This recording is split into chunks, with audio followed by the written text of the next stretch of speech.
Hello my dear students. आज हम लोगों का 10वीं क्लास का बायोलॉजी चैप्टर पोर्शन में फर्स्ट चैप्टर का थर्ड लेक्चर होने वाला है। जो 2026 में एग्ज़ाम देने वाले हैं वो सभी से रिक्वेस्ट है कि वो सब MSWM वेबसाइट पर जाएं। वहाँ पर सेट्स, वीडियोज, PDF हर चीज़ का फ्री में अवेलेबल कर दिया गया है ऐप्स पर। आपको यूट्यूब पर तो केवल वीडियो ही मिलेगा। आप ऐप्स में आएँ, प्ले स्टोर में नहीं आ रहा हो तो आप गूगल या क्रोमो पर जा कर के MSWM.com को सर्च कर सकते हैं। देखिए अगले वीडियो में हमारा इस तरह से है, उस तरह से सर्च कीजिए। ये जो आपका गूगल का स्क्रीन खुला हुआ है इसमें आप लोग दीजिए MSWM.classes.com और इस तरह से आप सर्च कर दीजिए। जैसे ही सर्च कीजिएगा हमारी वेबसाइट्स आपके सामने लाइव होगी। और इसमें एक दो एग्ज़ाम्स नहीं है, केवल बिहार बोर्ड का ही एग्ज़ाम नहीं है, इसमें हजारों की संख्या में टेस्ट उपलब्ध है। और इसमें जो एग्ज़ाम्स हैं 1600 से 1700 के आसपास 1628 एग्ज़ाम्स हैं और इसमें टेस्ट की संख्या 80 से 85 हज़ार से ऊपर है। लेकिन वो सब के लिए पेड है। हमने बिहार बोर्ड का जो 10वीं क्लास था उसका फ्री में अवेलेबल करवाया है। यहाँ पर देखिए नीचे में जो दिया हुआ आपको कंटेंट दिख रहा होगा उसमें बिहार बोर्ड 10th क्लास का है। उसमें आप जाएं और जाने के बाद वहाँ क्लिक करें। जैसे ही क्लिक कीजिएगा आप लोगों के सामने में PDFs, वीडियो कोर्सेज, टेस्ट सब उपलब्ध हो जाएगा। देखिए इसमें अभी तक वीडियो का जो पार्ट हमने पढ़ा था पार्ट 1 और पार्ट 2, लेक्चर 1, लेक्चर 2, उसका यहाँ पर वीडियोज है। और लाइब्रेरी में ये जो जीव विज्ञान का लाइब्रेरी है यहाँ पर आपको सेट्स का जो आप होमवर्क सीरीज मिलता है उस होमवर्क के सीरीज का PDF आपको यहाँ मिलेगा। कोई दिक्कत? चल अब हम लोग आते हैं अपने सिलेबस की ओर। हम लोग पिछले कक्षाओं में दांत के बाद लाड़ ग्रंथि के बारे में पढ़ेंगे। और ये लाड़ ग्रंथियाँ जो होती है मनुष्य में 3 जोड़ी पाई जाती है। स्क्रीन पर देखिए 3 जोड़ी लाड़ ग्रंथियाँ हैं। पहला का नाम है पैराटिड ग्रंथि, दूसरा हमारा है सबमेंडुलर ग्रंथि, तीसरा हमारा है सबलिंगुअल ग्रंथि। इसकी संख्याएं कितनी होती हैं? 3 जोड़ी, यानी हर एक लाड़ ग्रंथि जोड़ी में पाई जाती है। हर एक लाड़ ग्रंथि हमारी जोड़ी में पाई जाती है। इसी लाड़ के कारण हमारे मुख में जो भोजन आती है उसे पीसने और निगलने में सहायता करती है। अगर लार भोजन में ना मिले तो हमें अंदर भोजन को निगलने में बहुत परेशानी होती है। गला सूख जाता है जिसके कारण से भोजन अंदर नहीं जा पाती है। और भी हैं कारण हैं, हमारे मुख में जो बैक्टीरिया आ जाते हैं उसको भी ये लोग क्या करते हैं, चिपका देते हैं और चिपका करके उसको नष्ट करते हैं। तो चलिए अब आगे हम लोगों को लार ग्रंथि के बाद में हमारा आता है ग्रसनी। लार ग्रंथि के बाद में हमारा ग्रसनी आती है। ये ग्रसनी होती है क्या चीज, कहां पर पाई जाती है? ये जो आपका गला दिख रहा है ये गला के ही 2 भाग है, एक ग्रासनली का, एक जो नीचे होता है, और एक ग्रसनी। देखिए आप लोगों के पिक्चर में ग्रसनी दिया हुआ है, उस ग्रसनी को देखिए। यहां जो ग्रसनी दिया हुआ है कह रहा है मुख गुहा के पिछले हिस्से में खुलती है। देखिए हमारा मुख गुहा का जो पिछला हिस्सा है गर्दन के पीछे वाले भाग में वो हमारा क्या है, ग्रसनी है। ग्रसनी हमारा आगे से मुख और नाक से जुटा हुआ होता है और नीचे जाकर के 2 भागों में खुल जाती है, एक कंठ द्वार में और एक निगल द्वार में। तो ये कंठ द्वार और निगल द्वार ये दोनों का कार्य क्या होता है? कंठ द्वार जो होता है हमारा क्या करता है भाग, कंठ द्वार में श्वसन की क्रियाएं होती है। देखिए आप कंठ द्वार को देख लीजिए जो कि हमारे फेफड़ा से जुटा हुआ होता है, उसके बाद हमारा है निगल द्वार का। निगल द्वार में हमारा भोजन जो ग्रहण करते हैं वो कुल भोजन उसी नली के माध्यम से हमारे ग्रास नली में जाती है, और ग्रास नली भी हम लोग उसी को बोलते हैं, निगल द्वार को ही बोलते हैं।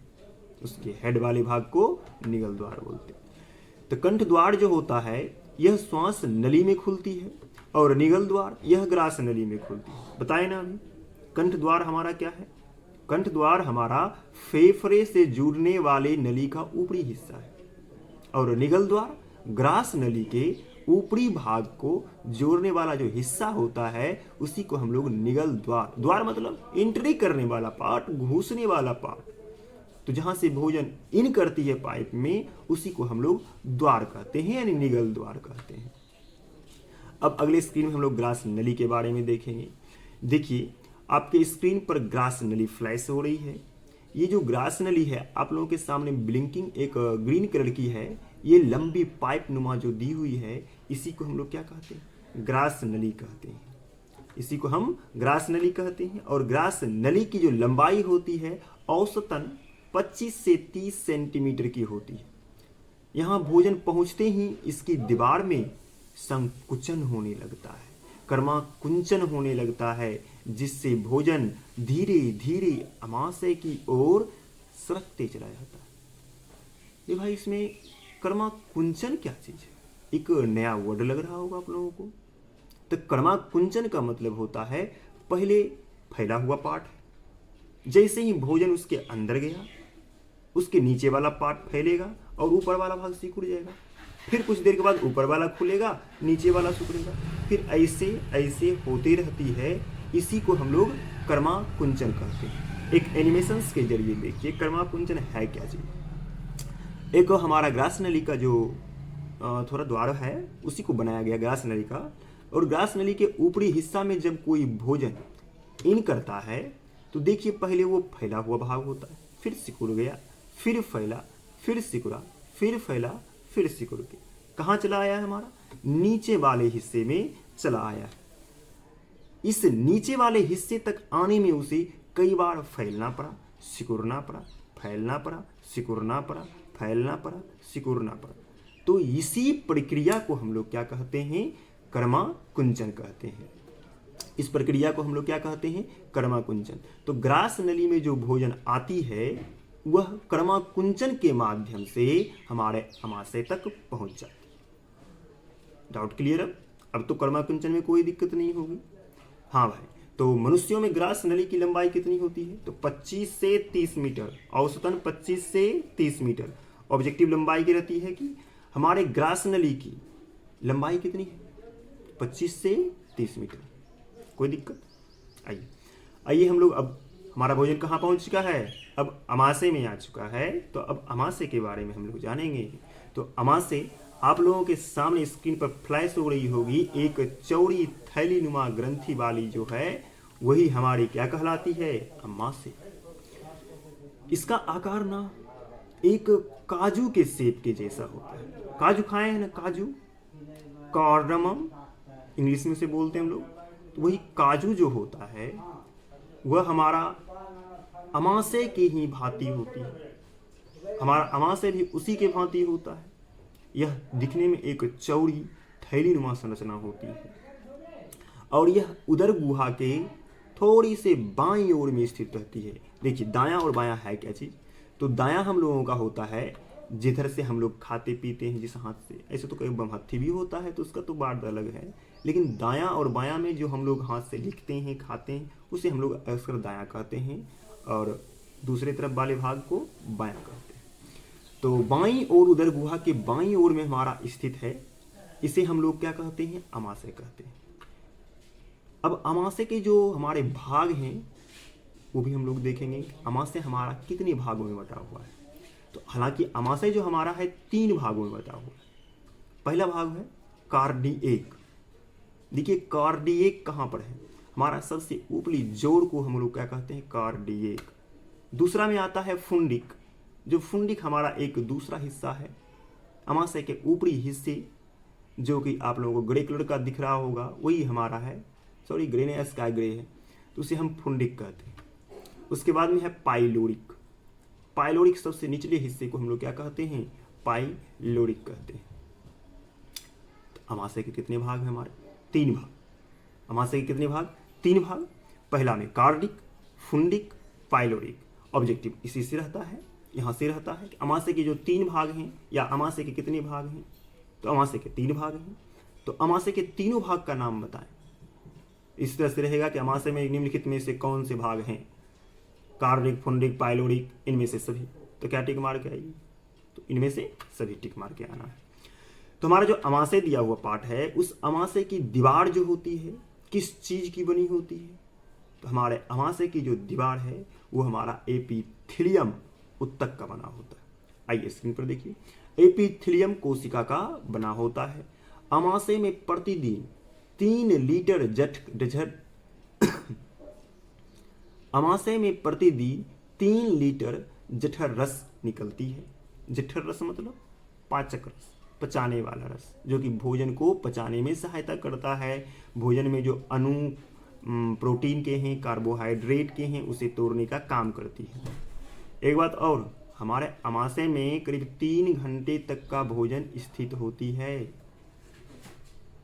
अगर क्वेश्चन रहे कि अमाशय में भोजन कितना देर तक या कितना समय तक उपस्थित रहता है, तो 3 घंटे तक। कितना घंटे, 3 घंटे। भाई 3 घंटा तो 3 लीटर जठर रस भी बनेगा प्रतिदिन, है ना। 3 घंटा भोजन रहेगा तो हमारा 3 लीटर रस का भी निर्माण वो करेगा। कोई डाउट? आइए, तो ये जठर रस में जो हमारा आता है वो पहला है हाइड्रोक्लोरिक अम्ल, दूसरा में हमारा आता है म्यूकस, तीसरा में हमारा आता है पेप्सिनोजेन। समझिए, अमाशय से ही जुड़ा हुआ हमारा जठर रस है। और ये जठर रस के 3 भाग, 3 तरह के रस निकलते हैं, हाइड्रोक्लोरिक अम्ल, म्यूकस, पेप्सिनोजेन। ये तीनों का तीनों जो पार्ट दिया हुआ है हमारा, इसका कार्य भी है। तो इसका कार्य है क्या चीज, तो चलिए आज हम लोग उसके कार्य के भी बारे में देख लेते हैं कि किसका क्या कार्य है। तो HCl का जो कार्य है वो हमारा भोजन में उपस्थित बैक्टीरिया जो हम लोग खाते हैं, उसमें बैक्टीरियाएं होती है, कीटाणु होते हैं, उसको वो मारने का काम करती है। हाइड्रोक्लोरिक एसिड, हाइड्रोक्लोरिक अम्ल हिंदी नाम, और एसिड उसका इंग्लिश नाम। एसिड का मतलब क्या है, एसिड का मतलब अरे जलाने वाला पार्ट, जो कि गांव घर में अगर किसी पर गिर, बैटरी देखे हैं, बैटरी, उस बैटरी में एसिड डाला हुआ होता है, जो कि हाथ पैर पर आने के बाद वो जल जाती है। वही वाला भाग जो है हमारे पेट में पाया जाता है। सबसे कठोर अम्ल का नाम क्या है हमारे शरीर में, HCl, जो कि सभी बैक्टीरिया को खत्म कर देती है। कमजोर में H2SO4, ये हमारे शरीर में नहीं होती है, कमजोर के रूप में इसे हम लोग जानते हैं। दूसरा म्यूकस जो है, म्यूकस हमारे अमाशय की दीवार को HCl और पेप्सिन से सुरक्षित करता है।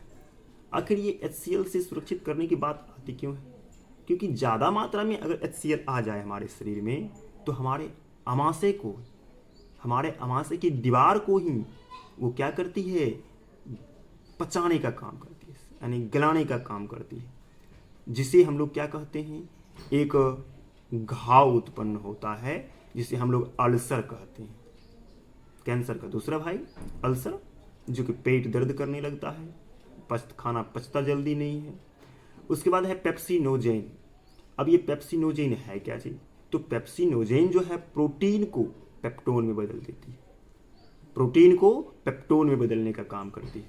एक और है, हमारे अमाशय की दीवार में होने वाले घाव को क्या कहते हैं हम लोग, अल्सर कहते हैं, और उसी का किताबी भाषा में क्या कहते हैं, पेप्टिक अल्सर कहते हैं, क्योंकि पेप्सिन से ही वहां पर घाव का निर्माण होता है, इसलिए इसे पेप्टिक अल्सर कहते हैं।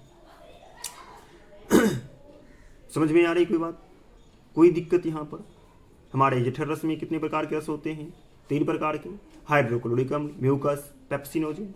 हाइड्रोक्लोरिक का काम क्या है, हाइड्रोक्लोरिक का काम है भोजन में उपस्थित बैक्टीरियाएं को नष्ट कर देना, भोजन में उपस्थित बैक्टीरियाएं को नष्ट कर देना। म्यूकस का काम क्या है, म्यूकस का काम है हमारे अमाशय की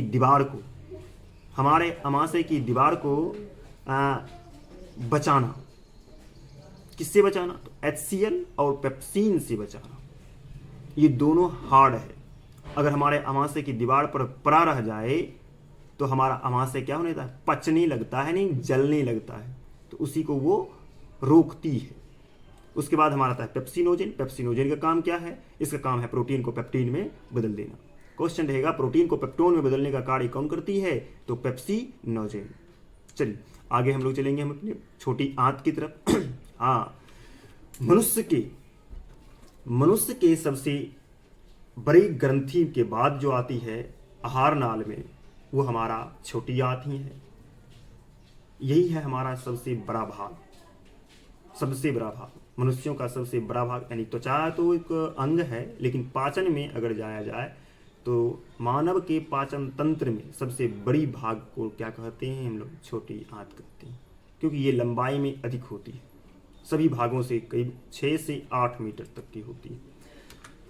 देखिए आहार नाल की सबसे लंबी भाग छोटी आंत है। देखिए वहाँ ग्रीन कलर के अंदर में जो पैक है उसे हम लोग छोटी आंत कहते हैं, यानी कि थोड़ा उलझा हुआ पार्ट है। बच्चे सबको बनाने में इसी में दिक्कत होती है, जल्दी बन नहीं पाता है। तो आहार नाल का सबसे लंबा भाग कौन सा है, छोटी आंत है। अब इस छोटी आंत का एक विजुअली रूप देखिए, ये हमारे अमाशय से आते हुए भोजन को छोटी आंत में भेजती है। तो छोटी आंत की लंबाई होती कितनी है, तो 6 मीटर लिखा गया है, औसतन 8 मीटर तक की होती है। और चौड़ाई इसकी ऊपर टिप की जो लंबाई चौड़ाई होती है गोल, वो 2.5 सेंटीमीटर की होती है। इसका हम लोग छोटी आंत को जब हम बीचे बीच भाग में काटते हैं, अनुप्रस्थ भाग करते हैं, काट देते हैं, तो काटने के बाद उसमें जो कुछ हिस्साएं होती है वो हमें कुछ इस तरह से दिखाई पड़ती है, जिसे हम लोग क्या कहते हैं, भिलाई कहते हैं। देखिए वो जो उठा हुआ भाग है जिसे हम इलियम नहीं, नाम भूल गए हैं उसका, रसांकुड़ कहते हैं हम लोग उसे।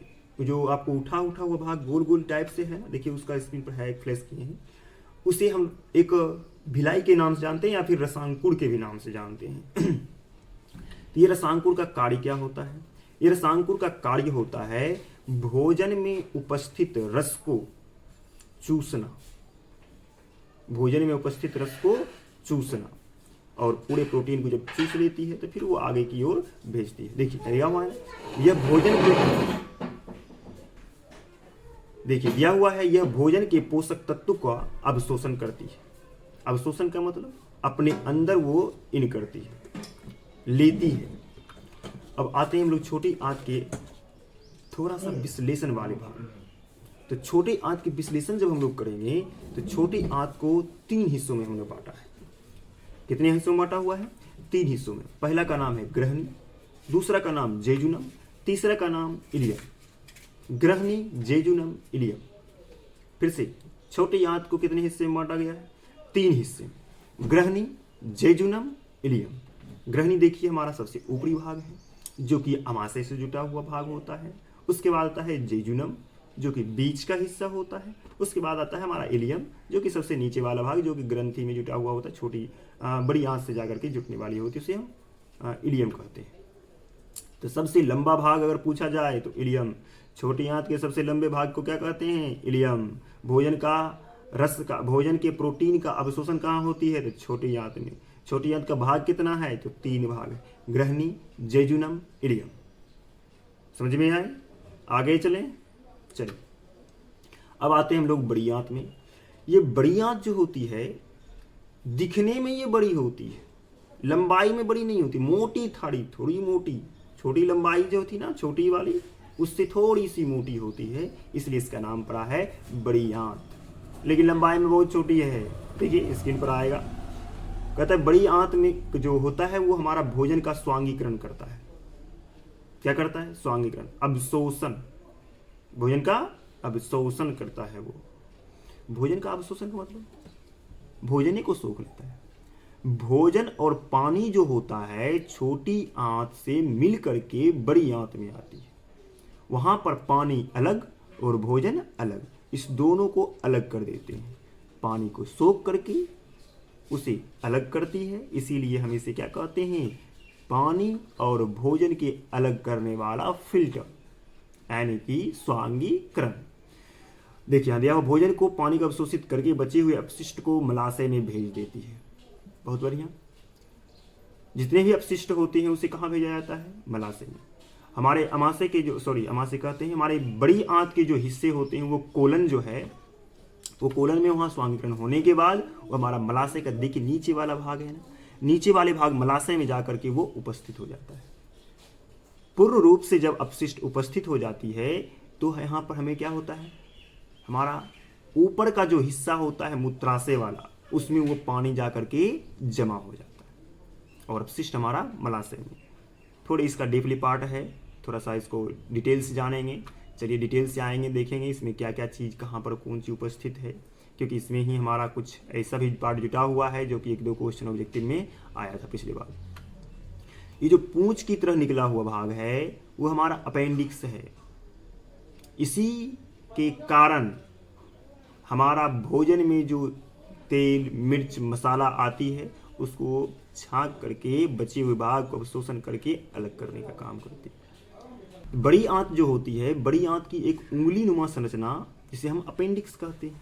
तो ये अपेंडिक्स जो होती है कार्य क्या करती है? तो भोजन में आए हुए तेल, मिर्च, मसाला जो कि नहीं पचने वाला पार्ट है उसको ये अपने अंदर सोखती है, एब्जॉर्ब करती है। जब यही भाग आपका पक जाएगा, पकने का मतलब भर जाएगा पूर्ण रूप से, तो हम क्या कहते हैं, इसे अपेंडिक्स हो गया है। पेट बार बार दर्द करेगी अब, और फिर अपेंडिक्स होने के बाद हमें जाकर के इसे निकलवाना पड़ता है। मनुष्य के शरीर में पाचन तंत्र में अपशिष्ट पदार्थ को जमा करने वाला 2 है, एक हमारा गुदा जो मलाशय था और एक हमारा अपेंडिक्स। और ये भी रहता है कि अपवाद पार्ट क्या है, जो कि कोई काम का नहीं है, हम जो इसे अपवाद मानते हैं, रहे या ना रहे, तो अपेंडिक्स ही है जिसे हम लोग अपवाद में रखते हैं। उसके बाद में हमारा दूसरा पार्ट है जो कि उसके ऊपर वाला पार्ट है ब्लू कलर का, उसे सीकम कहते हैं। छोटी आंत और बड़ी आंत के जोड़ को क्या कहते हैं? सीकम कहते हैं। यहीं से छोटी आंत जुटी हुई होती है। समझ में आ रहा है? छोटी आंत और बड़ी आंत के जोड़ को सीकम कहते हैं। और अपेंडिक्स का स्थान कहाँ होता है? सीकम के जस्ट नीचे। उसके बाद हमारा आता है एक पीला कलर का है, उसे हम ऊपरीगामी कोलन कहते हैं, और दूसरा हमारा है अनुप्रस्थ कोलन कहते हैं, तीसरा हमारा अधोगामी कोलन कहते हैं, और सबसे लास्ट वाला भाग का मलाशय कहते हैं। समझ में आ गई? कोई तरह की दिक्कत नहीं ना? चलिए अब आगे आते हैं हम लोग। बड़ी आंत के बाद आता है हमारा यकृत, जिसे हम लोग इंग्लिश में लीवर कहते हैं। दारू पीजिएगा ना तो यही चीज़ बस सर जाएगी, और यही बीमारियां क्या कहलाएगी? सिरोसिस बीमारी। और यही हमारा एक ऐसा भाग है जो कि मानव शरीर की सबसे बड़ी ग्रंथि के रूप में माना जाता है। यकृत, यकृत जो होता है, जो कलर में आपको यहाँ दिख रहा है वही कलर होती है उसकी। और इसमें एक ऐसी गुण होती है कि अगर आप इसे काट भी दीजिए ना तो ये बढ़ जाएगी। गिरगिट का पूंछ जिस तरह से कट जाने के बाद कुछ दिनों में फिर से अपनी पूर्ण लंबाई प्राप्त कर लेती है, उसी तरह की हमारा यकृत भी है। इसे काट दिया जाए तो यह फिर से अपनी लंबाई के रूप में पहुंच जाएगी। तो हमारा एक नया रूप है। अगर इसी तरह से हमारे हाथ पांव में हो जाता तो कितना बढ़िया। हाथ पांव कटता फिर से आ भी जाता, नहीं बढ़िया? लेकिन है नहीं, भगवान ने कुछ सोच समझ करके ही बनाया होगा कि हाथ पांव कटे तो बने कटे रह जाए, ताकि एहसास भी हो पाए क्यों कटा। चलिए यकृत के बारे में हम लोग जानेंगे। यकृत जो है हमारा सबसे बड़ी ग्रंथि है मानव शरीर की, और इसका वजन लगभग में 1.5 किलो का होता है। कितने केजी का? 1.5 केजी। उसके बाद में हमारा यकृत के बाद में हमारा है पित्ताशय। उसी से जुटा हुआ पार्ट जो पीला कलर का दिख रहा है आप लोगों को, वो हमारा पित्ताशय है। पित्ताशय मतलब पित्त की थैली, जो कि हरा या कुछ एक और कलर होगा, गाढ़ा में क्षारीय है। हरा कलर का अक्सर पाया जाता है, हरा और पीला कलर का जो है गाढ़ा क्षारीय द्रव इसके अंदर पाया जाता है। यह क्षार होता है, अम्लता को नष्ट करती है। और इसका कार्य क्या चीज़ है? तो वसा का पायसीकरण, कार्बोहाइड्रेट का पायसीकरण कर देता है, तोड़ देता है आराम से। और एक है अमाशय की अम्लता को कम करता है। बताए थे ना पीछे में कि अमाशय में HCl, पेप्सिनोजेन और एक और था जो कि म्यूकस था, वो तीनों मिलकर के हमारे अमाशय रस का निर्माण करती है और हमारे भोजन को सहायता करती है पचाने में। तो अगर वहाँ पर भोजन नहीं हो और वो तीनों आ जाए, जैसे हमारा डेली का रूटीन है 9 बजे खाना खाते हैं, अगर जिस दिन हम लोग 9 बजे खाना नहीं खाते, 11 बजे 12 बजे कोई काम से वजह से 11-12 बज जाए, तो उस वक्त में क्या होता है, हमारा अमाशय से जो रस होती है ना वो तो आती है अपने टाइमली से चली जाती है। अब हमारे पेट को, हाँ भोजन नहीं मिलेगा तो पेट को ही पचाने लगती है, तो उसी को हमारा पित्ताशय जो है नष्ट करती है, उसकी अम्लता को खत्म करती है। अब आगे हम लोगों का आता है अगन्याशय।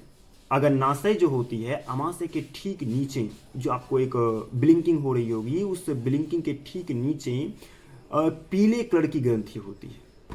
किस कलर की होती है? पीले कलर की ग्रंथि होती है। और ये पीला कलर का जो ग्रंथि है कुछ इस शेप साइज में होता है दिखने में। ये अगन्याशय का काम क्या चीज़ है जी? तो अगन्याशय जो होती है उस भोजन के रस को और पावरफुल बनाती है, उसमें से वसा, प्रोटीन इत्यादि सबको तोड़ने का काम करती है। तो देखिए अगन्याशय के जो रस होते हैं उसमें होता है ट्रिप्सिन, लाइपेज, इमाइलेज, ये तीनों रस इसमें पाया जाता है। अगन्याशय रस का नाम क्या है? Trypsin, lipase, amylase. Trypsin, lipase, amylase. और अमाशय रस का नाम क्या है? म्यूकस, पेप्सिनोजेन और एक हमारा HCl पार्ट्स। ठीक, दोनों में याद कीजिए, दोनों का दोनों रहने वाला VBI इंपॉर्टेंट है। और एक सबसे लास्ट में होता है न्यूक्लियोसाइड। ये रहता है, नहीं भी रहता है, कभी कभी एग्जाम में देता है, कभी कभी नहीं देता, लेकिन 3 हमारा इंपॉर्टेंट है, ट्रिप्सिन, लाइपेज और एक हमारा एमाइलेज। अब देखिए हमारा ये सिलेबस जो पोषण चैप्टर था वो खत्म हो गया है। अब इससे कुछ इंपॉर्टेंट क्वेश्चंस जो हैं, प्रश्न जो हैं, आप लोग इसका जवाब दीजिए।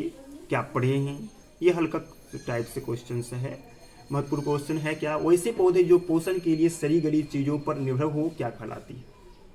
ये हम फर्स्ट चैप्टर में फर्स्ट दिन लेक्चर 1 में हम लोग ये क्लास करवा चुके हैं, वहाँ से क्वेश्चन है। ऑप्शन है परजीवी, मृतजीवी, स्वयंपोषी, परपोषी।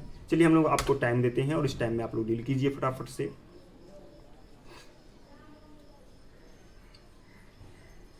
सड़ी गली चीज है भाई, सड़ी गली चीज का मतलब क्या होता है?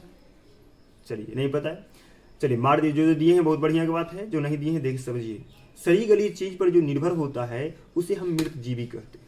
क्या कहते हैं? मृतजीवी। मृतजीवी मतलब जो मर गया, जो सड़ गया और उससे भोजन प्राप्त करे, मृतजीवी। अब परजीवी का मतलब क्या हुआ? जो दूसरे के शरीर पर रह करके उससे भोजन प्राप्त करता हो उसे हम परजीवी कहते हैं। जैसे में जूं, जोंक, अमरबेल, ये सब परजीवी के उदाहरण हैं। स्वयंपोषी तो जानते ही, पेड़ पौधे जो हैं सूर्य से प्रकाश संश्लेषण लेकर के भोजन निर्माण करे उसे हम स्वयंपोषी कहते हैं। अब परपोषी मतलब हम सब जीव जंतु। आइए दूसरे स्क्रीन पर आते हैं, दूसरे नंबर पर। स्वयंपोषी भोजन के लिए क्या क्या आवश्यक है? पेड़ पौधों के लिए क्या क्या चीज आवश्यक है? क्लोरोफिल, जल, कार्बन डाइऑक्साइड, सूर्य प्रकाश, इनमें से सभी। आइए आप लोगों को टाइमिंग देते हैं 10 सेकेंड का और फटाक से बताइए इसमें से कौन सा हमारा होगा। देखिए जल्दी फटाफट बताइए। चलिए टाइम अप। जो दिए हैं जवाब उसके लिए बहुत बढ़िया, जो ना दिए हैं यहाँ स्क्रीन पर देखिए। ये जो स्वयंपोषी है, स्वयंपोषी के लिए सभी चीज चाहिए भाई। क्लोरोफिल नहीं रहेगा तो हो भी नहीं करेगा। जल और कार्बन डाइऑक्साइड तो इंपॉर्टेंट है उसका। अगर जल नहीं दीजिएगा तो क्या वो ऑक्सीजन निकाल पाएगी? सूर्य प्रकाश संश्लेषण कर पाएगी? नहीं कर पाएगी। कार्बन डाइऑक्साइड वो भोजन को तोड़ ही नहीं पाएगी। प्रकाश संश्लेषण तो चाहिए ही चाहिए। और उसके बाद सूर्य का प्रकाश। भाई जब मैन पार्टे गड़बड़ रहेगा, मुखिए गायब होगा, पंचायत कहाँ से? तो सूर्य प्रकाश को होना अनिवार्य है, यानी कि तीनों का तीनों चाहिए। आगे अगला में हम लोग आते हैं, इनमें से कौन सा प्रकाश संश्लेषी अंग है? चलिए हम आपको टाइम देते हैं और इस टाइम में डील कीजिए फटाफट से। कौन सा प्रकाश संश्लेषी अंग है? पहला में हरित लवक, पत्तियां, स्टोमाटा, जड़। चलिए टाइम खत्म हुआ। इसमें से प्रकाश संश्लेषी अंग जो हमारा है वो हमारा है पत्तियां। अब हरित लवक मत मार दीजिएगा। हरित लवक क्या है? प्रकाश संश्लेषी अंग नहीं है, वो पौधे का कोई अंग नहीं है, वो पौधे के पत्ती के अंदरूनी हिस्सा है। अब वो तो स्टोमाटा टिप दिए होंगे। स्टोमाटा भी नहीं है, स्टोमाटा हम लोग श्वसन चैप्टर में पढ़ेंगे, और जड़ तो भाई नीचे वाला पार्ट है, वहाँ से तो होता ही नहीं प्रकाश संश्लेषण। तो पत्तियाँ हमारी जो है वो हमारा अंग है पौधों का। वायुमंडल में कार्बन डाइऑक्साइड अर्थात CO2 कितना प्रतिशत उपस्थित होता है? ऑप्शन आपके स्क्रीन पर है, फटाफट जवाब दीजिए। और आपका टाइमर भी चालू हो चुका है।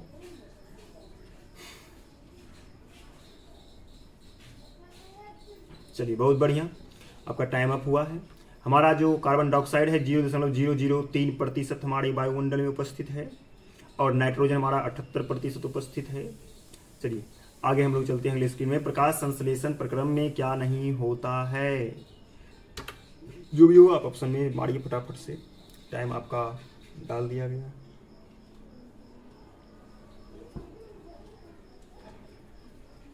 चलिए टाइम अप हो गया। पर पानी का टूटना, भाई पानी तो प्रकाश संश्लेषण में टूटेगा ही। कार्बन डाइऑक्साइड का मुक्त होना, यही तो नहीं है। कार्बन डाइऑक्साइड मुक्त होती है क्या? कार्बन डाइऑक्साइड खींचती है और ऑक्सीजन को वो मुक्त करती है।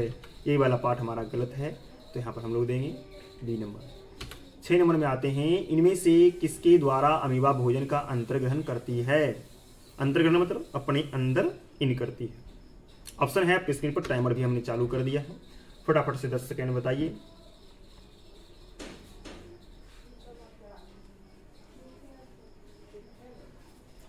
चलिए टाइम अप हो गया हमारा। कहता है अमीबा भोजन का अंतर्ग्रहण किससे करती है? कूटपाद से, परिवहन से, भोजन रसधानी से, केंद्रक से। भाई केंद्रक तो होगा ही नहीं, केंद्रक तो होगा ही नहीं, वो तो अंदरूनी पार्ट है। उसके बाद में भोजन रसधानी, वहाँ तो भोजन पचती है। परिवहन, परिवहन तो होता ही नहीं भाई, इसके अंदर कहाँ परिवहन होगा?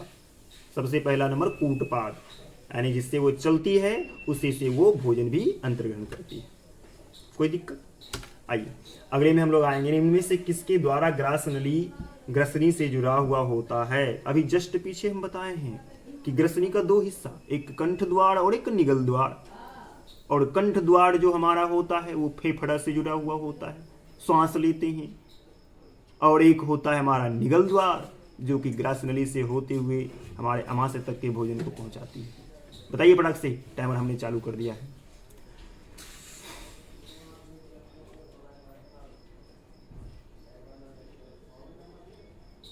चलिए टाइम अप हो गया। हमारा निगल द्वार होना चाहिए, निगल द्वार से हमारा ग्रसनी जुटा हुआ होता है, जिससे भोजन हमारा अमाशय तक पहुंचती है ग्रास नली होते हुए। अगले क्वेश्चन में है, ग्रहणी भाग है किसका? अभी जस्ट पीछे पढ़े थे ना, 3 भाग में। किसका भाग है? छोटी आंत का, बड़ी आंत का, अमाशय का, अग्नाशय का, कहाँ का है? एक मुख गुहा है।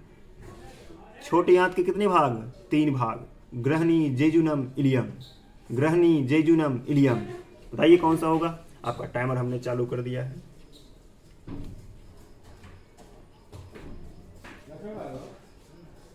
चलिए 10 सेकेंड आपका हो गया है।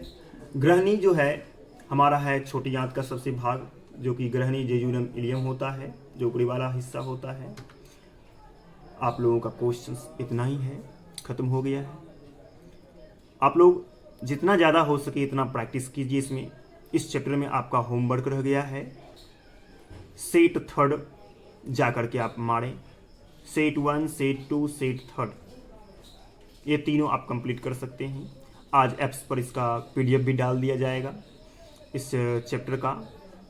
इस चैप्टर से जो रिलेटेड प्रश्न होंगे होमवर्क सीरीज में, जो 3rd होगा प्रक्रम 3rd, उसका PDF आज उपलब्ध हो जाएगा आपके ऐप्स पर जाएं और वहां जा करके आप इसका अच्छी तरह से टेस्ट दें और समझें कि 2026 में आपका नाम होना चाहिए। अब मिलेंगे कल हम लोग एक नए टॉपिक की ओर चलते हैं और नए टॉपिक से हम लोग मिलेंगे कल। फिलहाल इतना ही।